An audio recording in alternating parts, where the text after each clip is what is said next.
What is up guys, Zach here from the Chaos Galaxy, and today I've got a few updates for the future of the Chaos Galaxy. First things first, I want to say a huge congratulations to The Secret 27 for being the winner and current world champion of the Chaos Galaxy trading card game in the Planets United tournament that we had recently for the celebration of the release of Set 4. It's great to see so many new people on the Discord playing the tournament, and yeah, congrats to Secret. As a result of the tournament, I've updated the Chaos Galaxy TCG ban list, which I'll go through at the end of the video, so if you're interested in the competitive side of the game, make sure you stay tuned for that because it's really going to impact the future of Chaos Galaxy. But the big announcement today is the brand new design contest for the Chaos Galaxy TCG.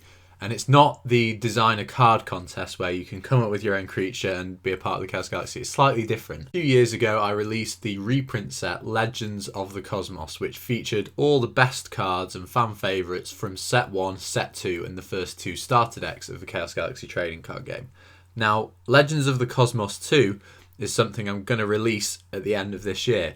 However, I want it to be slightly different. I don't want it to be regular reprints of Chaos Galaxy artworks that I've done. I want it to be a fan art set featuring artworks from all you guys of creatures from set 1, 2, 3 and 4 and all the decks. Literally any Chaos Galaxy card that you like. I want you to draw it, redesign it in your own style, be as creative as you can, send it to me and your artwork can get featured in the game. I see quite a few fan arts on Instagram and whatnot, and they're fantastic and you guys put so much effort into them. I want to give them more of a platform and celebrate your amazing creative artworks. So the set's probably going to be an 80 card set where you can get a combination of original artworks and fan artworks. The packs will probably have like a 50-50 mix. And to enter, if you're subscribed to the Chaos Galaxy and you send an image of your artwork on either a white background or you can design your own background, which would be awesome to see, just email that to me, chaosgalaxytcg@gmail.com, and then I'll announce winners at the end.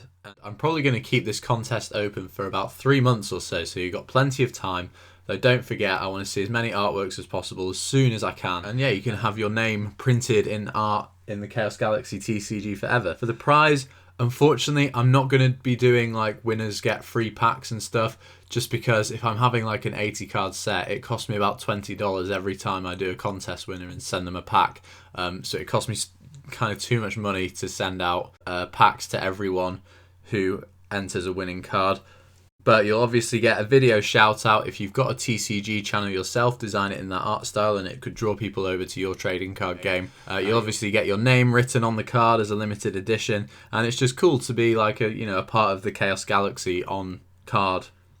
Don't worry if you're just looking for the designer card contest, that will be done later in the year. I still have a designer card contest where you can come up with your own ideas later in the year. But for this contest, I want any design style. It can be pixel art, it can be computer graphics, it can be painted, it can be 3D clay. We've had a 3D fan art before with Elite Ranger, which was amazing. So I can't wait to see what you guys come up with.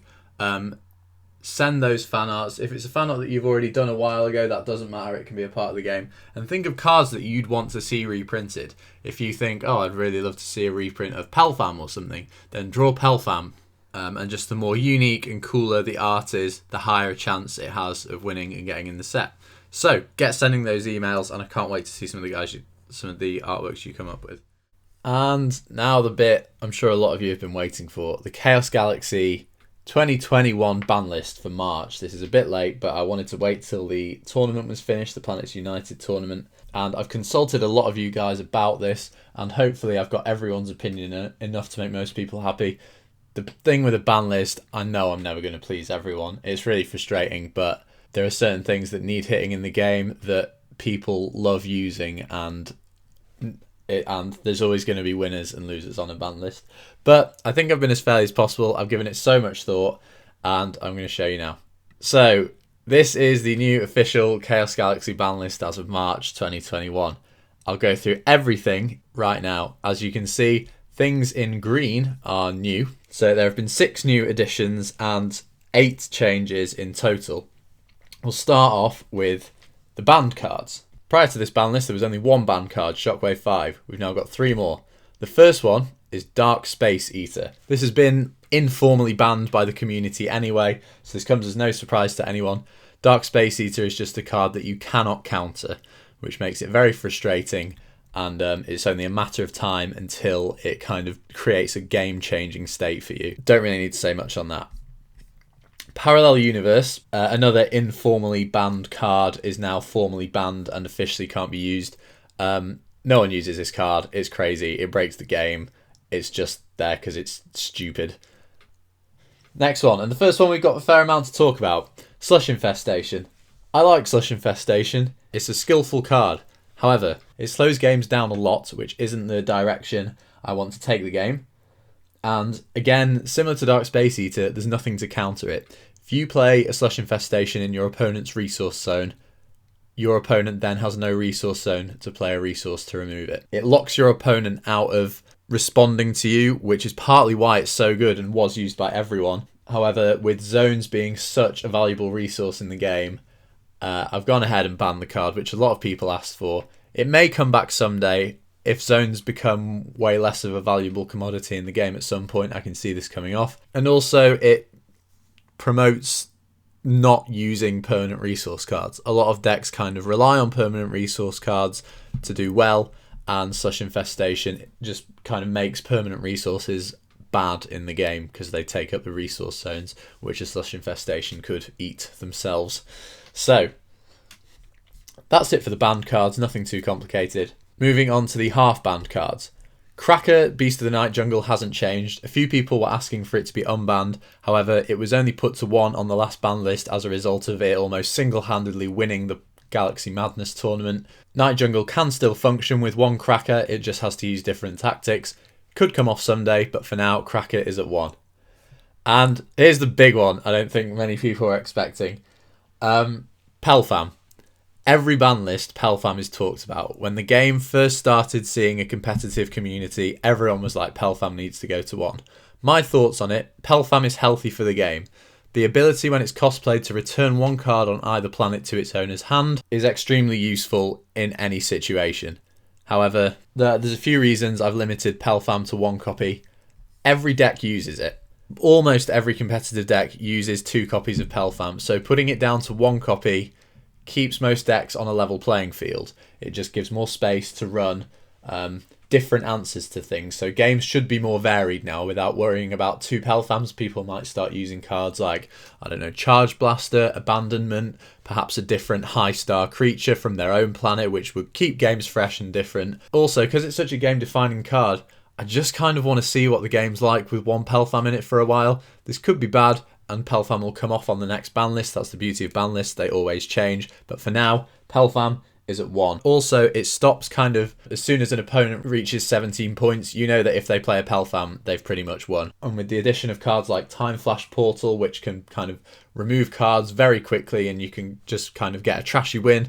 Not a trashy win, but go for an attack and potentially win the game from that. Pelfam is going to reduce the amount of times that would happen in a game. The next card, Skelligast. Hurting Sindel again. This was probably the toughest choice on the list. Although Sindel is the best planet, almost undebated in the galaxy at the moment. It's been hit kind of with the Pelfam hit, but Skelligast as well. There's not one standout card for Sindel, but I think Skelligast is the best choice. Although it's frustrating, it stops a lot of the combos for the planet Sindel, whether it's on a strong version of a strong build of the planet or not. Skelligast, I feel, is the right card to hit, as it just causes those problems late game that stops other decks keeping up with the planet Sindel. Next up, Galaxy Crash is still at 1. I don't need to talk about that. Warp-Hole Jetpack is still at 1. I was thinking of taking this off. I haven't seen it played at all much recently, but because it just went on last ban list, and it is a really strong card in those King decks, I think I'm going to keep it on for another ban list. We then have Blaze Elixir, again, fantastic card. Keeping it at 1 is what I'm absolutely happy with. Phantom Matter, another one. This definitely should stay at 1 at the moment. Very powerful card. I think 2 of it would be too much in the game. And the final card that I've put to 1 is Point Turret. Had a few complaints for this. I personally would have been fine with Point Turret staying at 2, but I know it's another one of those like ways you can sort of snatch a win, which is nice. So I think having it at 1 still allows you to do that. You just have to be more careful when you lose your Point Turret. Also, it does kind of kill aggro decks, which aren't the strongest decks at the moment. So hopefully this format aggro decks will have a bit more of a chance. I can see perhaps one day, like if Blaze Elixir comes off the ban list, Point Turret will probably come off at the same time because these two cards like counter each other quite well. But I just got a lot of requests for Point Turret, so I've decided to take it off. And then Beast of the Black Hole, another one similar to Galaxy Crash. I don't need to talk about it. It's a fantastic card that should stay at 1. So that's every card that's banned or half banned now, but you may have noticed there are a few cards that are no longer on either list. I'll go through those quickly in just a sec. So if we go on from the 2021 ban list to our previous 2020 ban list, I'll show you the cards that are now free. So if you can spot these straight away, Omnius is free, the strongest creature in the game. That was dangerous and terrifying for so many formats since set 2 was around. Omnius is now back to 2, and I'm quite excited for this because although it may have been kind of edged out of the competitive scene, it's still a fantastic card, and I want to see Omnius themed decks flying around everywhere. Enderman's Telescope's got a lot better with this card now back at 2. There's a really strong no planet card in Dark Market Alchemist coming out with the set 4 battle boxes, which are actually released now. So these cards, so those 5 promo cards from that are now legal. I want to see no planet decks everywhere, guys. Omnius is free, finally. The next card we have is Ice Elixir, the only elixir now not on the ban list. The attached creature cannot enter battle zones. This card was at 2 because if you use 2 copies of it in tandem with each other, it can just kind of freeze up your opponent, no pun intended, and their creature zones just become stuck. However, I think with the banning of Slush Infestation, having your zones clogged up is going to become less of a problem, so therefore Ice Elixir can come off. A few people did argue that it didn't need to go on the ban list in the first place, so I think it's time for this card to come off now. Also, since this card went on the ban list, there's been a lot of anti-attachment cards like the Skleeches and Crow Rock Comet. So Ice Elixir is now free, and you can use 2 of it if you want. So I'll go back to the current ban list, and there's a few bits that I know people had requested or I'd thought about putting on these lists that I didn't, so I'll just talk about those quickly. We have Naked and For Sale Sign. I was thinking of limiting Naked down to 1 because there is kind of that broken combo where you can For Sale Sign a creature, use Naked to return the For Sale Sign whilst you've taken control of the creature, and there's no repercussions from it. That wasn't really how I intended the cards to be made, but it's very creative from you guys who found the combo, so I'm going to keep it in the game. And also, the combo's only recently been discovered for a couple of months. It hasn't won any kind of tournaments or done anything major in the meta, so we can just keep that as a fun deck for now, and I don't think there's any need for hurting Naked or For Sale Sign, and we can keep this unique deck alive, even though it is very, very annoying to play against.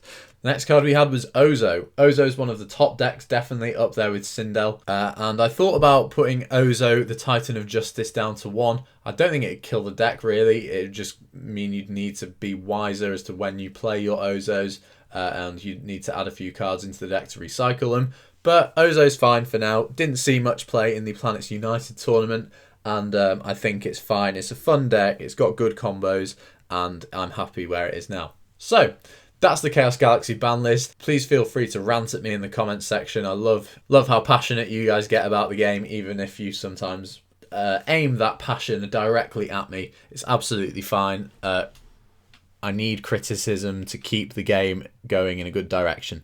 So, let me know what you think of the ban list. Let me know if you think I made the right decisions, the wrong decisions, and whatnot. And yeah, thanks for watching. Please like, comment, subscribe.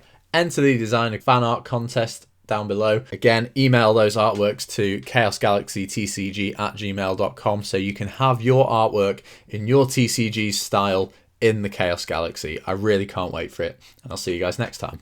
Bye.